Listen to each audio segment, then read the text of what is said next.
Praise the lord. ఎడారిలో ఒంటరైనట్లుగా ఉందా నీ జీవితం? అరణ్యములో భయముతో నిండినట్లుగా ఉందా నీ బ్రతుకు? సముద్రంలో మునిగిపోతున్నట్లుగా ఉందా నీ కుటుంబం? అయితే ఎడారులను సెలయేర్లతో నింపగలిగిన యేసయ్య ఉన్నాడు.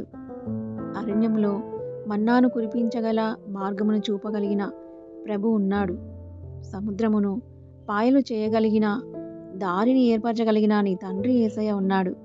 ఆయనతో చెప్పు, ప్రార్థించు.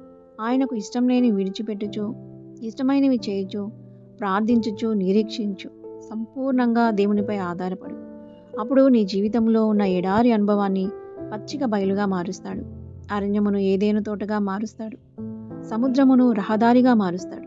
ఆయనకు అసాధ్యమైనది ఏదీయూ లేదు. ఏదైనా చేయగలడు, ఎన్నైనా చేయగలడు, ఎప్పుడైనా చేయగలడు.